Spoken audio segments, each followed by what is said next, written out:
So you have a itinerary and you love overlanding. You have plans to do it big on the trails and some super glamping. One idea, tip, news and reviews, a podcast the first rate and here just for you. You don't have to think about it, join us and be about it. Something interesting we want to hear about it, come on let's talk about it. Welcome to Waypoint Overland's Random Waypoints Podcast.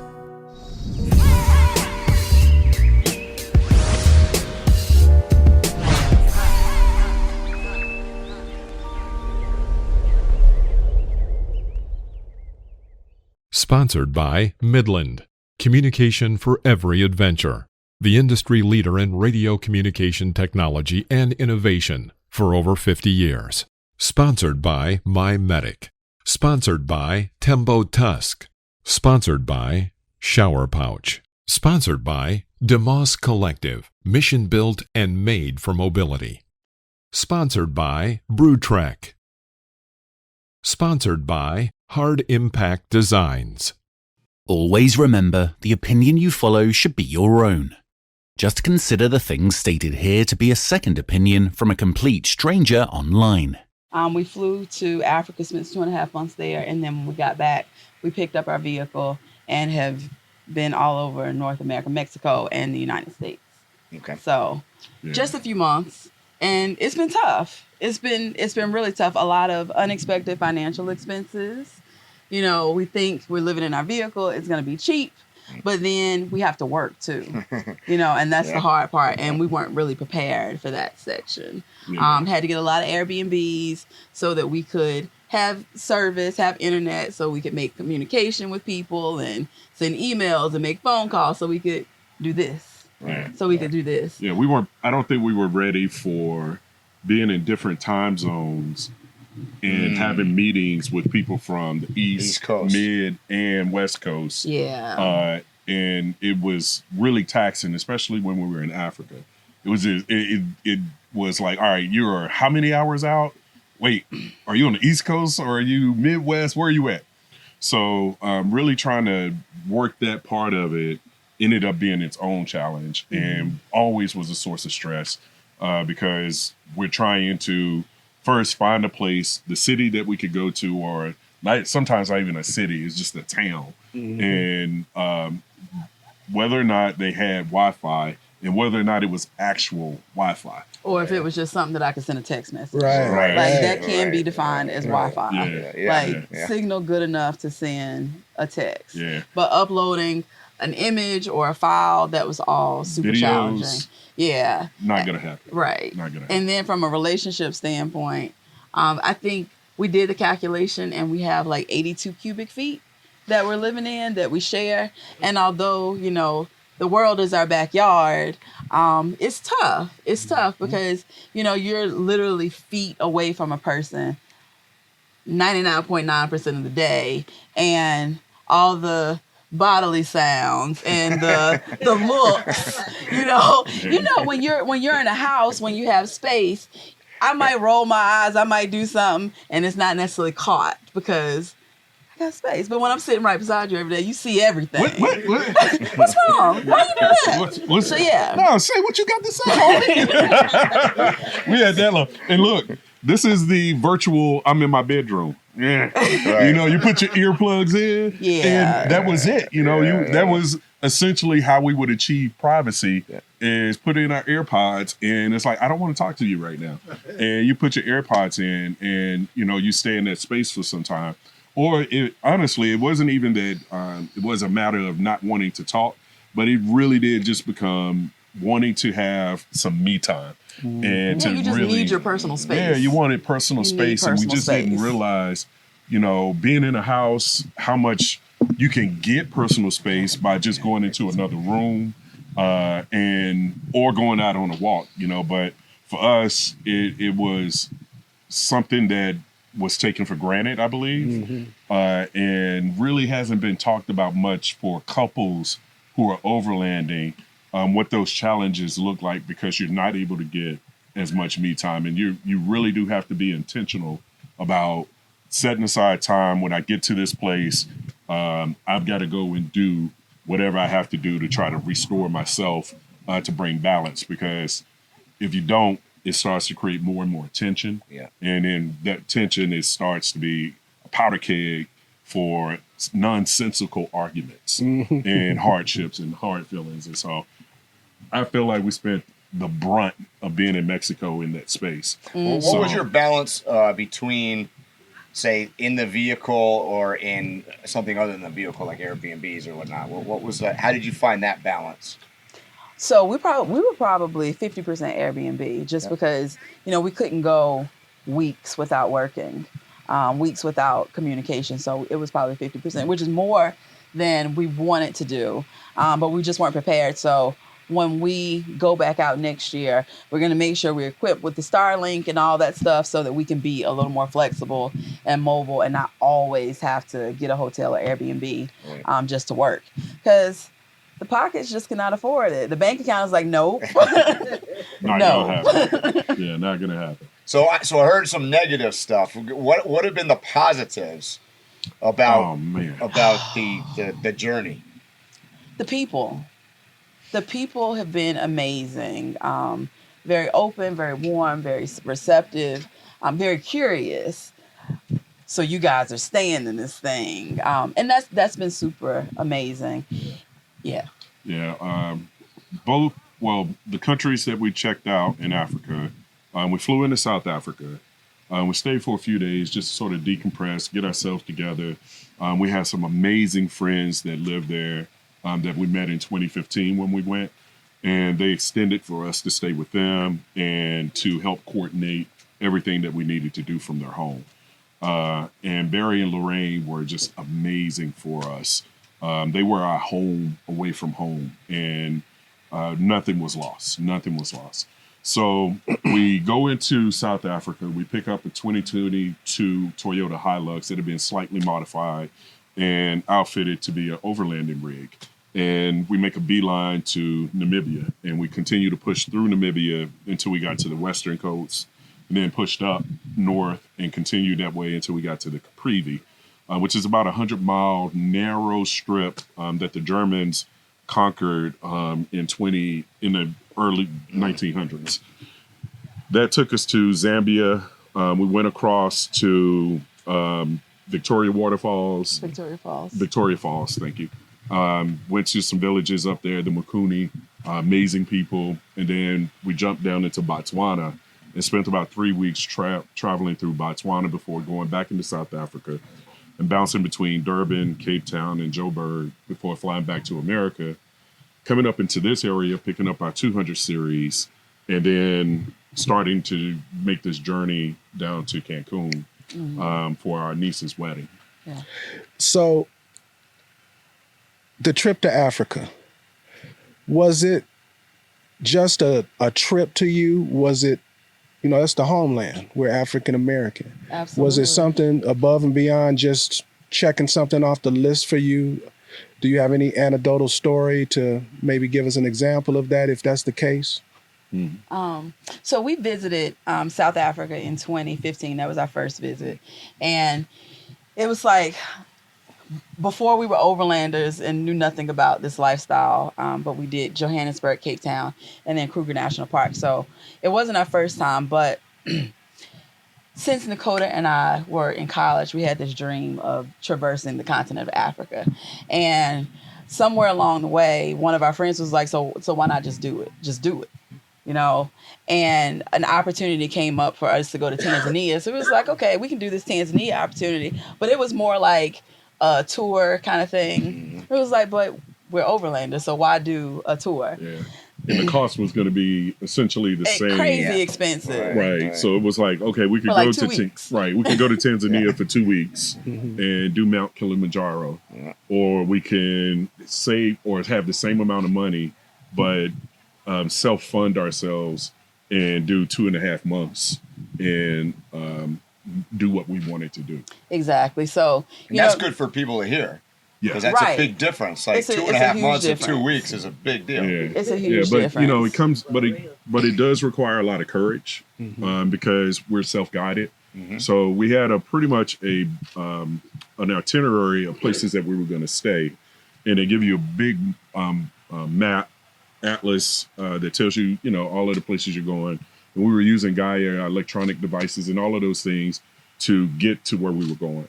But as far as like knowing or having a guide or any of that, it was none of it. But Africa is set up for overlanders. And a lot of the places, even when you get there, they are set up to accommodate you as an overlander. So if you want to camp, they have those arrangements. But if you want something really fancy or really plush, you can have that. And your pockets have to be deep, but they have everything. And depending, all of it, anyone who's overlanding knows that when you are tired of being out in the bush, you want to come in, you want somewhere to take a hot shower and just take it off. I want to drop my bags so many days. and be done. But I wanted to answer your question, though, Phil, about like Africa, going to Africa and like what it meant to us.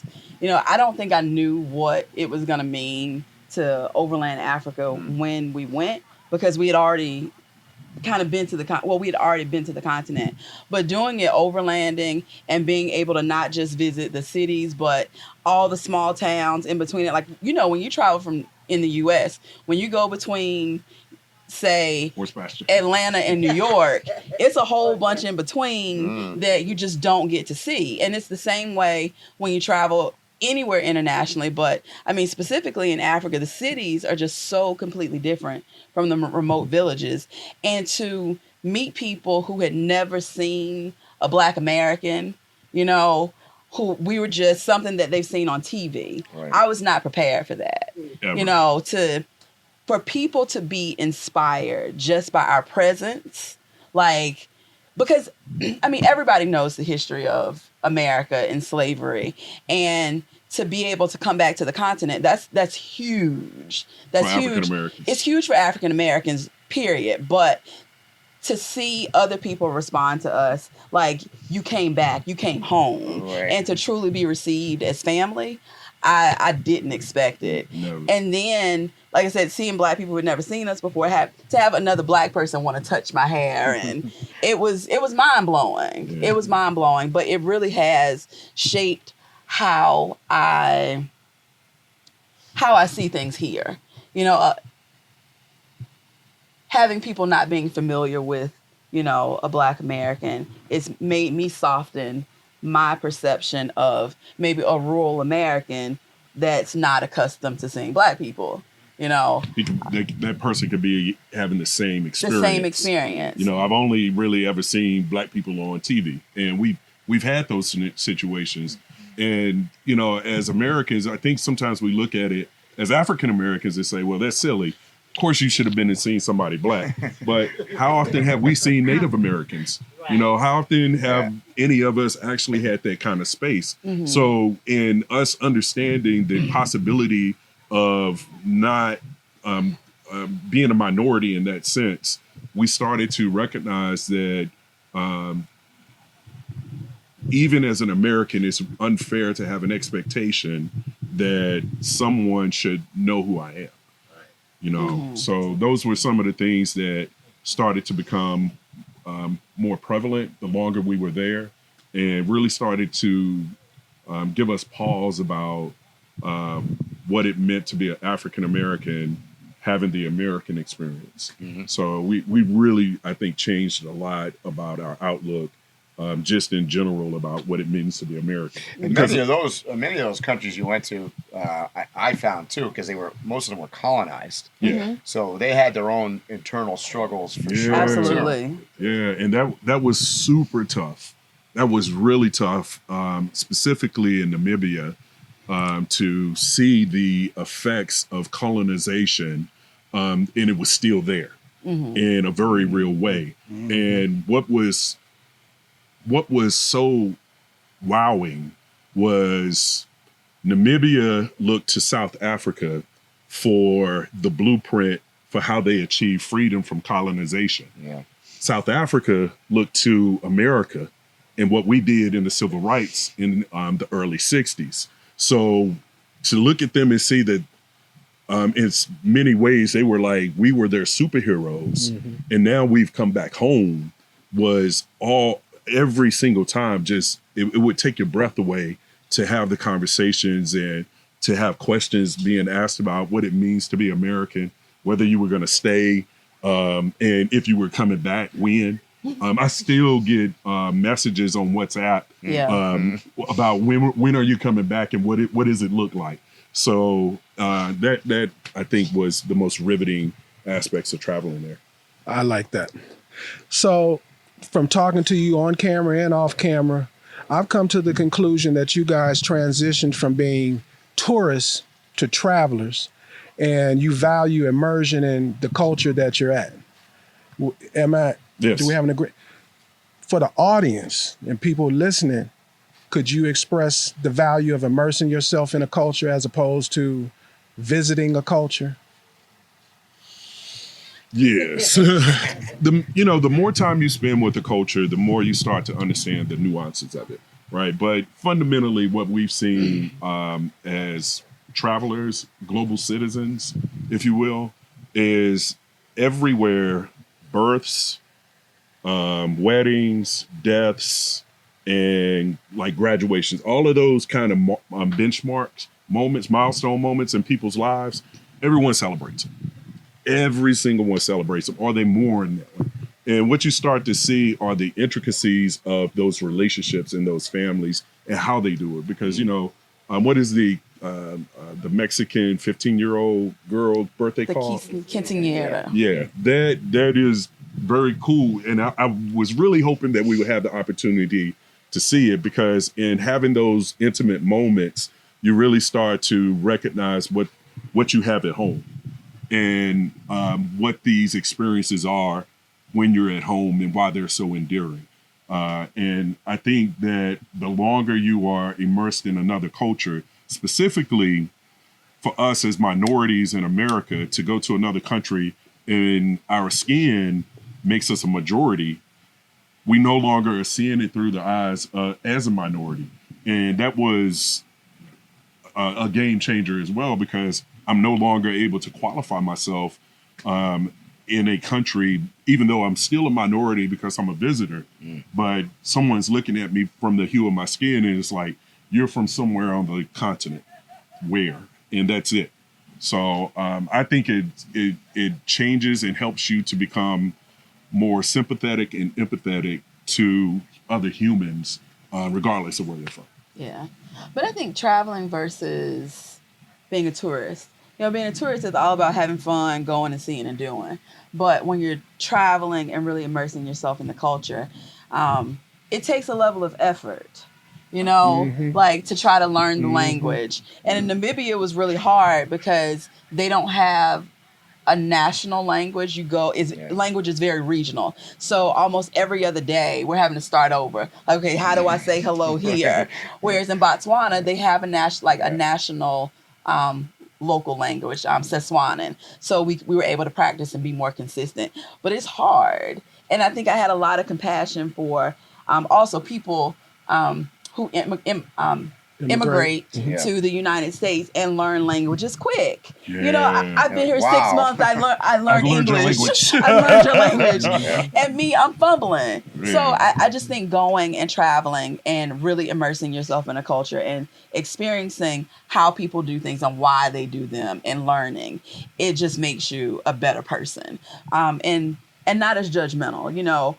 We had an experience with a traditional healer when we were in Africa. And stereotypically, it's like a witch doctor or, something like that. But it's, a really good experience. So it just really reframes how you think about things when you immerse yourself into the culture. So, long answer. So let's talk about coming back to the stateside in Mexico. How about those travels? You guys are laughing. So coming back to the States was really hard first, because when we left, we were kind of forced to disconnect. When we left, what was it, Omicron was the was just the was variant the that was coming variant out. that was just coming up. Russia had just invaded, and it was all these things. And there's all this stress because that's what you hear on the news and Instagram and TV, and it's just stressful. But you go away and you don't have to think about it because you're not being bombarded with it every day. But as soon as we get back to the U.S., but even in Africa though, it wasn't a big. Their news coverage is just completely different. It's not as sensationalized. Yeah, it's not as sensationalized. Yeah. So even when we are seeing the news, it's stuff about what's happening in South Africa or Namibia, and we're clueless what's happening in America, like Final Four.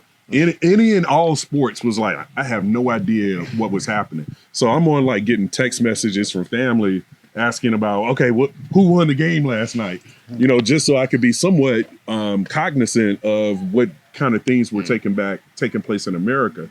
But it almost felt like a time warp or some kind of black hole or something because America moved on and we were still framed in what we saw in March. You know, so that was an interesting experience.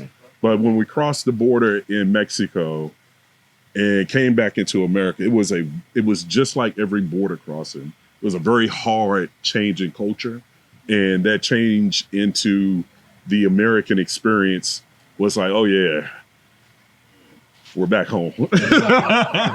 And you're starting to see some. Elaborate on that a little bit. Is that a positive or a negative? Some parts of it were definitely positive. Other parts were not so much. You know, Americans have become more isolated and less friendly, and even more so than when or at least we have been conditioned to think it was somewhat friendly when we left.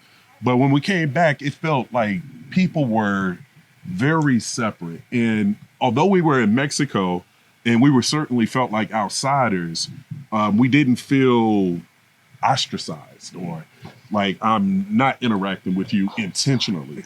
So that was a really big thing. But then being able to get back into the food scene and be able to go to see movies and all of that stuff. It was just, those things were, you know, good moments. Because there were so many things that we missed about being home, or being in the United family, being in the same time zone with people, you know, getting to communicate easily. Easier. Right. Lemon pepper wings in Atlanta. You know, it was tough. Because everything changes. The things that you like to do, the things that you like to eat, you can't get those things. And you really have to adjust and adapt. Yeah. Never thought I would be tired of tacos. But I got tired of tacos. It's like if I get one more taco.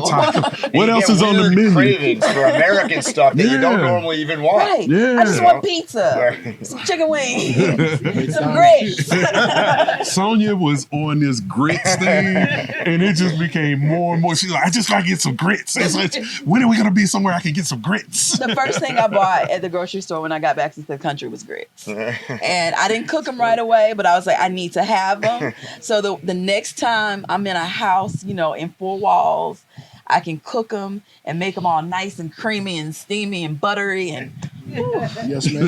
ain't nothing like home but a good hot bowl of grits. Yeah, she was fiending. I was fiending. Yeah. All right, so if you could go back, I'm sure there's plenty of things that you could change, you would change, or you do differently. What's one thing that you would do differently if you went down this journey again? Stay longer. Stay longer? No, I mean, as far as going from becoming corporate world, sort of tied down to a home, and going on the road, sort of a nomadic experience. Like, what would you change in the transition? I guess, right, Phil? I mean, that's exactly what I'm saying. I would probably. I don't think we need the vehicle that we have. It's overkill. You know, when you talk about traveling, and we're talking about this thing as overlanders, and what do you need the vehicle to do?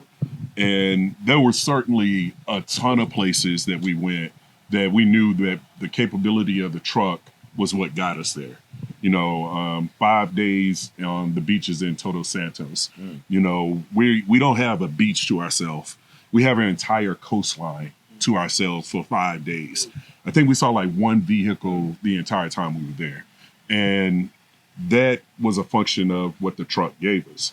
But 90% of the time, you know, we were mostly on highway.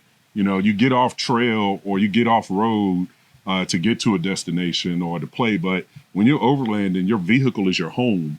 And you can't just get out there yee-hawing and mess around and either get stuck, which you're going to be very much alone, because who are you calling? Right. You know, when you're in Mexico and you're out somewhere in the Baja, there's one, can you even make a call? That would be the first part. And then two, who would that be and how long would it be before someone could even get to you? You know, you could be really in life-endangering situations. I know we were.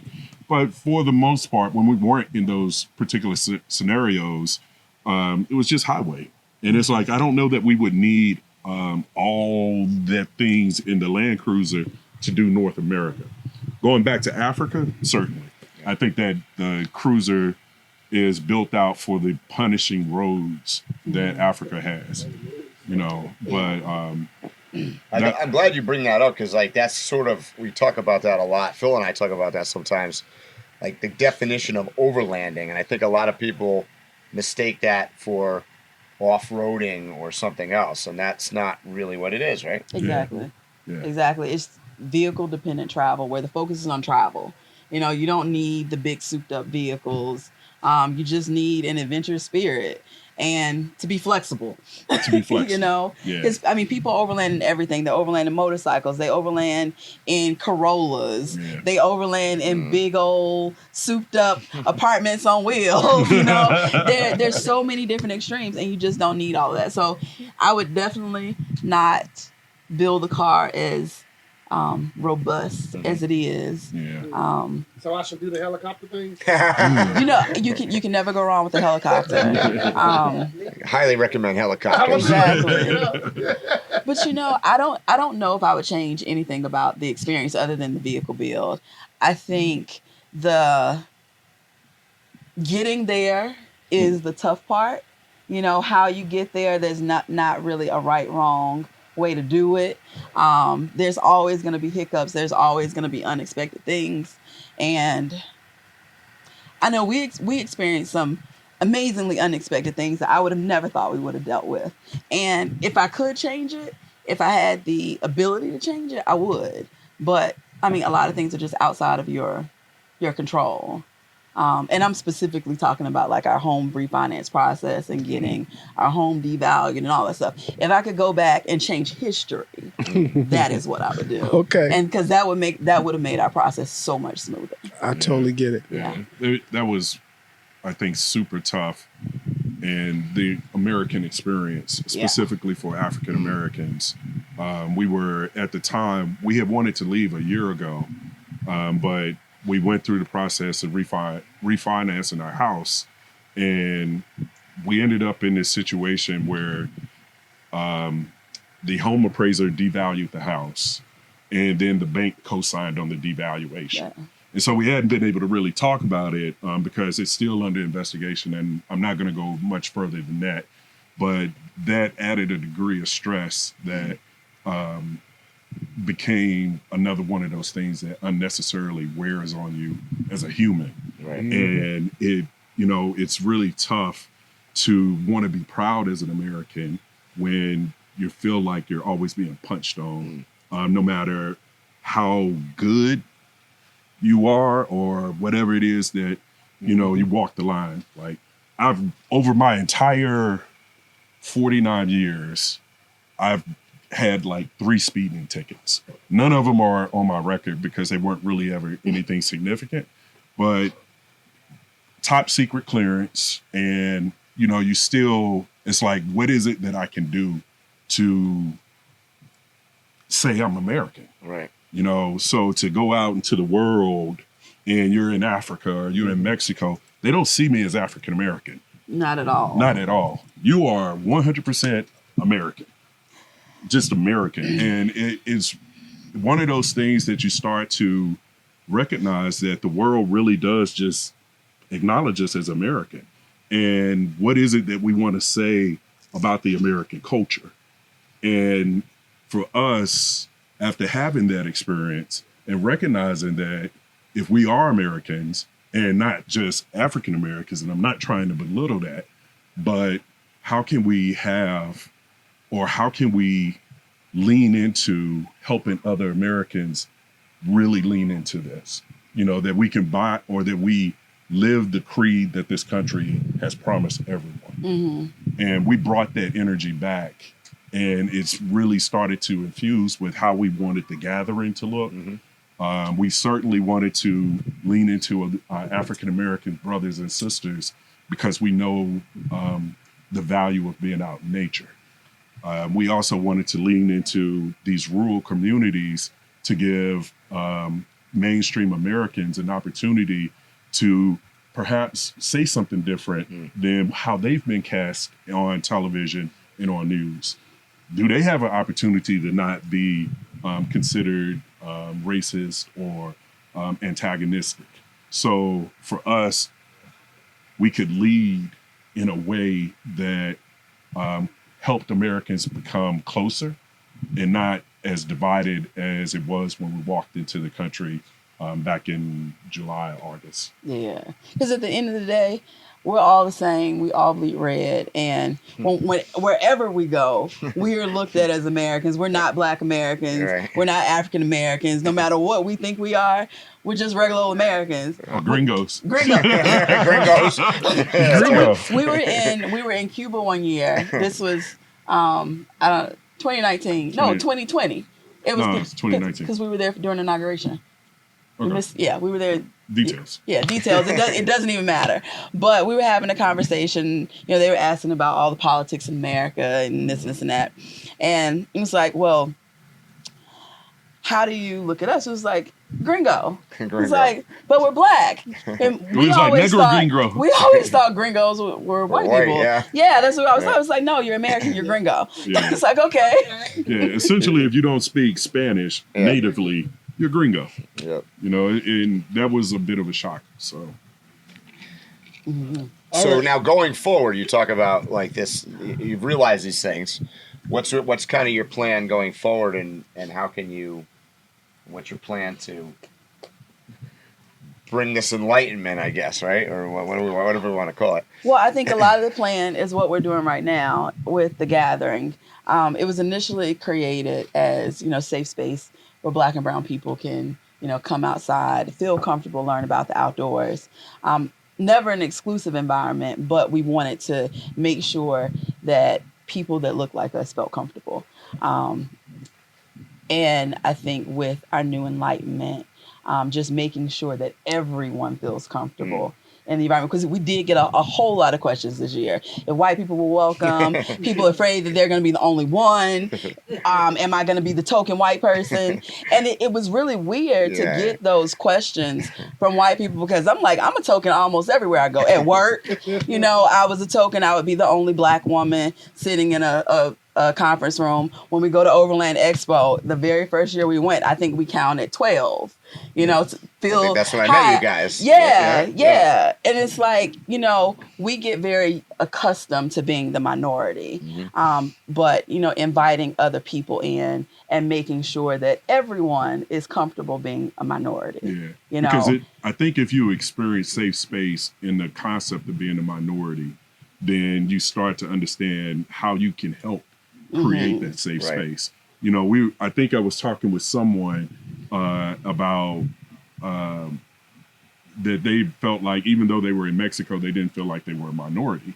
And I was like, well, I don't know what your experience was, but leaning into being a minority helps you to grow wherever you go, and then you can start to see what it looks like for other people in your own country and how you can help them when you go, because you know how you felt when you were in Bolivia, or when you were in Chile, and now it's like, okay, I get that. I know that I was looking for other Americans and was just like super geeked that I ran into an American and was able to, have a conversation with them. So what does that mean when I see two Black people show up at an Overland Expo event? should I, I don't think you need to go and introduce us. I think we'll find each other. I'm fairly sure of that. But to, understand that joy is embedded in the same type of joy that you would have had when you were in another country, I think starts to help soften the hearts of everyone. And the thought really is to lean into the experiences of every person, because fresh eyes, old eyes, still are different eyes on whatever it is. And that perspective is valuable. And for us, to go out here and look at some of the rigs that we've never seen, I'm learning. But I also want to encourage people to feel comfortable learning, because the more curious you are about things that you're unfamiliar with, the less likely you are to judge it in a negative light. So true. Yeah. So true. So I want to ask a question of you that I think maybe some of the audience members want to know, that probably everybody up here has gotten this question many, many, many times. Now that you've been overlanding and you've been doing it full time for now, give me the 3 most valuable pieces of gear that you think is in your rig, whether it's the rig or tires, refrigerator, a electric blanket, whatever that may be. Just 3. Just 3. Well, you got more than that? Oh, you can keep going. You can keep going. Absolutely. So my first one is easy. Most essential piece of equipment for me camping, overlanding, whatever, is my portable toilet. I don't go outdoors for multiple days without my portable toilet. I don't care what the situation is. You want to do the second one? Headlamp. Clutch. Right. It's hard enough to find stuff, in the dark or in the light, but then you get it in the dark, forget it. Yeah, and I hate holding a flashlight in my hands, because that's just one less hand I have. So having a headlamp really does help me once the sky goes dark, And a third, I would say a really comfortable mattress. Like something just really comfortable to sleep on. The sleep because system. if you can't get a good night's sleep, if you're tossing and turning every night, like, why am I doing this? Like, really, why am I doing this if I can't go to sleep at night? So make sure whatever you're sleeping in is comfortable. That you have to, whatever you get, like a tent, whatever kind of tent it is, because this is your shelter, whatever that shelter is, to make sure that it's wind element proof, buys you sanity in bad weather, bad conditions. You need to be able to get out of the elements to whatever degree that means. So a great tent is essential piece of gear. Did you guys find like there were certain things that would just irritate you to no end and correct them? Because I know for me, there's certain things over the years, and some of them could be really small things that would drive you Storage. Living in your house is hard to keep it clean. Living at 82 square feet is really, really hard to keep it clean. So that was probably one of the most irritating things. Maddening. Maddening. Yeah, storage is probably one of the most irritating things. Just figuring out where things go, where everything fits, how you can get to everything easiest, most irritating. And I imagine you repacked probably 3,000 times. Yeah, every day. Every time we move that truck, it's a pack out. If we land or stay at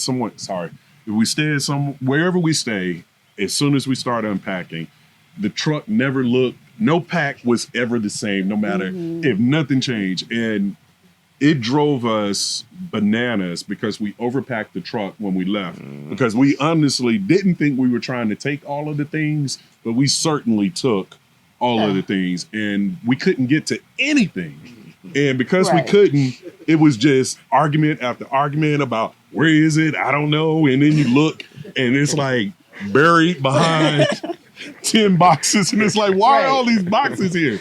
Yeah. And then you don't use something because it's too much of a pain to get to, exactly. right? Like I think probably our first 5 days in Mexico we didn't cook because it was too difficult to get to everything. And it's like I have to take everything out and I have to put everything up and we were moving every day. So it's like I can't do this. Yeah, we ended up donating gifting a lot. Like we made a lot of people happy. Yeah. Like we overpacked food. We had this whole bin of dry goods. It was severely overpacked. We ended up donating it. And yesterday during Jennifer Farr Davis's class, she's a backpacker. And it seems weird. You talk about people backpacking for months with everything that they need on their back. And we're complaining about having a whole vehicle with everything that we need. But one of the things that she said is that we pack our fears. You know, so you think about the things that you're afraid of. You're afraid to be hungry. You're afraid to be wet and cold. You know, you're afraid of all these things. So you pack contingencies, contingency upon contingency, and then you end up overpacking. And after she said it, I thought about it and I was like, yeah, I packed a whole bunch of food and I realized food is cheap in Mexico. I'm not going to be hungry. This is the last place I'm going to be hungry. So you know what? Let us gift. It was actually Nakota. Nakota was like, Sonia, we don't need all this stuff. And I was like, no. I was still afraid. But once I realized it, I was like, you know, I can let this go and we can bless someone else. Okay, you're right. I surrender. Yeah. So let's look at that from another angle. Most of us pack we at least have one luxury item. What's that luxury item that you guys have that you really don't need but you really want? So mine, I'm gonna give a shameless plug here. My friend Latoya Montgomery and Sovereign Soul Medicine, she makes these amazing candles that relax me and soothe me and make me feel at home. And she gifted me with 3 candles when I left, and I carried them in my bag, and everywhere we got to an Airbnb, I burned one as an opportunity to have some, some self-care. I get you. And every time I've seen her, she's given me candles so that I can carry on the journey. And that's my luxury item. I don't know that I could say that I have a luxury item. We do have one item that we have been carrying that is luxurious. It's a bottle of Ace of Spades. And it was gifted to us as an anniversary gift, and we were told that we would know when to drink it. Yes. And that bottle has bounced around with us, doing absolutely nothing but consuming space. Yeah, because we haven't had the moment. Exactly. Yeah.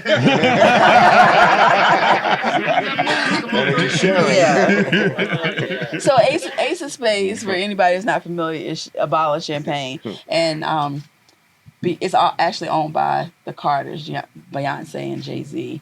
But Nakota and I, one of our just things that we do, we always keep a bottle of good champagne, not like the cheap sparkling wine. We keep a bottle of good champagne on hand at all times. For the good or the bad, for the best of times, for the best of times and the worst of times. And we did it when we were at home. We always had like a bottle of Vouv or something in the cabinet. If it's really, really good, we're gonna celebrate. If it's really, really bad, you know what? We still gonna celebrate because it's gonna be better tomorrow. Yeah, and that's something that when we decided to leave, we decided to carry this bottle of champagne with us, and it's still with us. So although times have been really, really hard. It hasn't been hard enough to pop. And we've had some really, really good times, but not quite good enough to pop. So that's a luxury item. That's a luxury item. I love that. Last night we snuck in. It's already gone. No, you didn't. So if you guys don't mind, I'm going to offer up the chance for somebody in the audience to ask you a question. Sure. Does anybody have a question they want to ask? I've been dying to ask you. On the mic. Okay. I was curious. NIMBIA, whatever you said. What was that before they broke away from Europe, back in the 1900s? What country was it? Was it like the Ivory Coast, or was it I think it was considered like Western South Africa. Yeah. Western. Yeah. Oh, it was that far down south. Oh, Yeah. okay. I was So- thinking. Okay. So right above South Africa is Namibia and Botswana. Yeah, Okay. it's Western South Africa. Yeah, and it was Western South Africa. Okay. I was just curious about the colonialization and all of that. I was just curious. Yeah. Thank you. Does anybody else have a question? Yeah, I got one.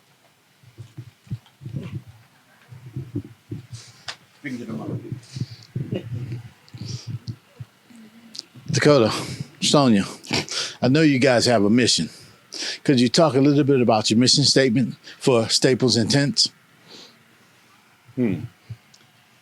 So our mission, and you just caught me cold because normally I can tell it to you, but I mean, at its core, is to bring diversity to the outdoors by creating positive imagery of Black and brown people outdoors to show that we thrive in these spaces. And we do that through our YouTube channel, Instagram, as well as creating events like this to bring people together and allow people to thrive. So with that, we always want to educate people and inspire people. And that's what we're doing here Excellent today. mission statement. Thank you. Excellent. Thank you. All right, we got time for one last one. Does anybody else have a question?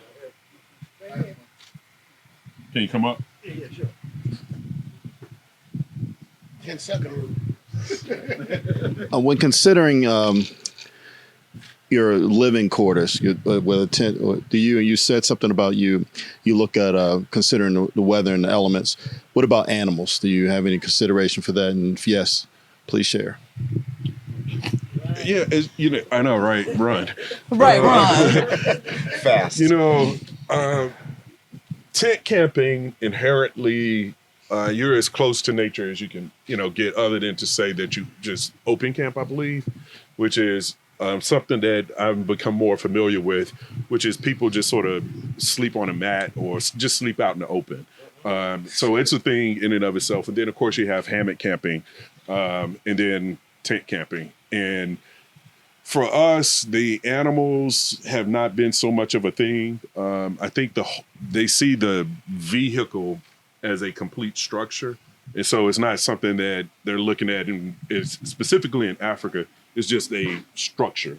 And as long as you don't have your body hanging out windows, which is, how people end up getting chomped on, is they go and they get excited. It happens so casually.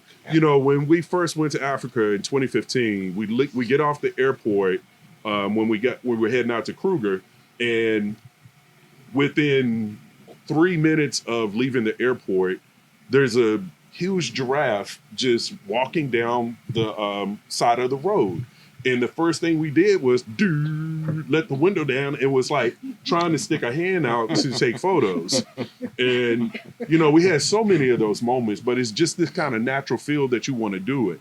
Well, every time you do that, you're really putting yourself at risk if it's a apex predator that's around you. So after we really started to learn the lay of the land and how to be outdoors with wildlife in Africa, we were really a lot easier about what it is that we're using as our tent. It's just it's not a real big thing for us. And so I would say do what makes you feel comfortable. People camp in trailers, people camp in rooftop tents, people camp in ground tents, people sleep on the actual ground. It's all about your comfort level. The most important thing, everybody talks about leave no trace. It's real for a reason. If you have a steak beside you, the animal's gonna come, whether you're in a rooftop tent or whatever. When we would camp every morning, there are signs of wildlife around us: lion prints, hyena prints, elephant prints, and it's fresh. Yeah, fresh. It just happens. It is what it is. But it's no different than being in the U.S. And with bears and whatever other predators or scary things we have here. You just need to be smart, and your sleeping quarters really don't matter. It's everything that you do to deter the animal. Yeah. Even when we traveled out west, we didn't really eat at our campsite. We would go somewhere to see something scenic, like a great sunset. So the goal was get to a sunset, eat, clean up, and then drive back to our camp. Yeah. And any of the food, we would put it in the refrigerator or inside the truck and then shut it. So we never, ever, to this day, I don't know that we've ever had food inside of our tent, ever. Yeah, no. And especially when in like grizzly bear country, that's when we were going and not eating at the campsite. 'Cause it's like, I don't know if I can be that clean to not attract a grizzly bear. I'm just going to eat somewhere else, so I don't even have to worry about it. Yeah, so yeah, we just made it an adventure. We would go and find a really beautiful place to watch sunset, enjoy dinner, and then go back to camp. So we would make sure that our space was nice and clean and hope that the people before us didn't, throw chicken grease on the ground. I don't know. So guys, I could do this all night. And I don't want to overtake your event because I could do this all night. Is there anything that I didn't ask you that I should have asked you that people might want to know? Next year? So there's a whisper about next year. We are doing one gathering, officially planned, currently one gathering next year. We'll be back here tentatively October. We Dakota, stop. The commitment is, I love where we are, but I would like to take a look at a few other places that have been shared with us that would be worth exploring. For us, each gathering has been somewhere fairly unique. I like to think that most of us hadn't experienced Hendersonville or a fall in North Carolina. Similarly, out in Colorado, it was the same thing. In Crawfordville, Georgia, was the first time a lot of people were seeing rural Georgia in that kind of light. So for us to find places that are inspirational or not necessarily on the radar is really important. Mm-hmm. And if we can find somewhere that causes all of us to stretch, because anybody who came to Van Kurum, it was a stretch. It was a stretch even for us.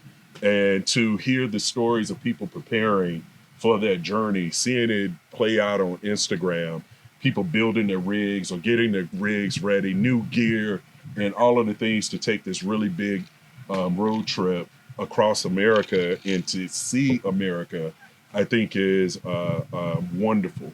And every time we get to help someone travel across our beautiful country, we know that it gives you that much more pride in the country itself.